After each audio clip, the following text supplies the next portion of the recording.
You know, the Asian Hall of Fame was first established right here in Seattle. It's now based out of Los Angeles, but still has the same goal: overcoming anti-Asian bias by elevating Asian contributions in the U.S. and around the world. So we asked President Maki Hsieh to share more about the Lunar New Year. Lunar New Year is one of the most, if not the most important holiday for many communities that have a very strong Asian presence or a very strong Chinese community. It's celebrated by not just China, but 15 countries all around the world. That's about 3 billion people, 10 times the size of the total population of the United States, shuts down the first day of the new year. This year, the first day is February the 1st. So it changes every year. It's based on the lunar calendar. It's anywhere from mid-January through mid-February. And I like to describe Lunar New Year in a couple of ways. It's kind of like St. Patrick's Day. You don't have to be Irish to wear green. It's all about luck and prosperity and bringing in the new year. It's a lot like Thanksgiving. The largest human migration on the planet happens New Year's Eve, where everybody's taking the plane, train, or automobile home to spend time with family and enjoy the food. And lastly, it's a lot like Hanukkah plus Christmas times 100. The largest consumer spend happens during this time. You got a ton of people shopping, buying red envelopes, buying red jackets, like I do, buying gold, buying watches, going to Ben Bridge, and grabbing all the gold they can. And it's a really big part of the tradition of the new year. Historically, how did this start? How did it come about? You know, Lunar New Year started in China during the Shang Dynasty. People think about 3,500 years ago. It started as an agricultural ceremony where farmers got together and they prayed to the gods, they prayed to the ancestors for a better harvest. And that's why you have a lot of red. There was this myth that a beast in the field would come and destroy the crops and eat the children. So you've got to have red on the doors to scare away the beast. You have to have fun. Yes, you have to have firecrackers to make loud noise to scare away the beast. So over time, this whole focus on prosperity to your business, longevity to your family still remains. In general, it's all about hope for a better tomorrow to come. I love that. So I love that you mentioned the red envelopes, like this one here. I know this is a huge part of the tradition. What are some other traditions during this period? And actually, if you could explain what the red envelope is all about.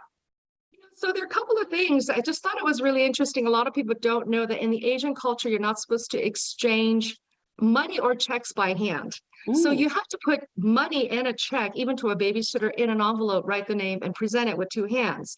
So you can give envelopes, red ones for Chinese, Japanese use white ones, but during weddings and birthdays, graduation, Lunar New Year is no exception. So the red envelope signifies respect, it signifies luck. Children always go to their parents for the red envelope. Usually you give red envelopes to your employees as a bonus. The husband is supposed to give the wife a red envelope so she can go and buy her new watch. So a lot of respect goes around with the red envelope. I love that. Are there any other special foods or things that are really popular at this time?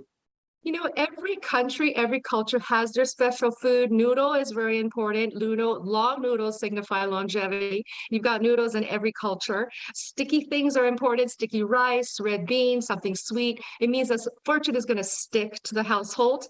You also have a lot of different kind of games. Koreans love to play a lot of games. They use a lot of red and pink with their games. Sometimes they jump in the air with these really fun games. Indonesia, Malaysia also have very special games when they gather around the household. But the most important thing is focusing on the family, focusing on fortune, and focusing on food. You also want to wear red. You want to make sure you clean the house. It's really important. I remember my mom would drag us to get our hair cut, really want to start brand new. Have to have all the batteries working and all the household clocks cannot be out of TikTok because clocks means longevity. You can't have your alarm system off. Everything's got to have new batteries, new shoes. The only thing that I do want to warn everybody is don't give anything white. A lot of times people give a white candle, white lanterns, or wear a white dress. White is signifying death. Usually you have that in a funeral. Don't do anything white. Another thing is don't give anything in a 4. 4 sounds a lot like the character for death. Again, no can do, just do not do it. 8 is the lucky number. You want to give it 8 because it sounds like fortune.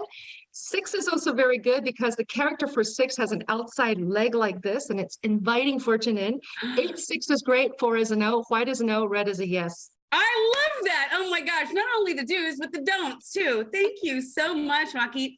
What about the zodiac mean and how do the different animals kind of affect the years in people's lives? It's really interesting because in the Western culture, when we have a new year, we celebrate the new year with fireworks, and that's great, but there is no celebration of the zodiac year. We celebrate the month, right? Sagittarius, Right. Capricorn, etc. Hmm. But the Asian culture focuses a lot on the zodiac year. So every year there is a different animal that symbolizes something different for the year. This year, it's the year of the tiger.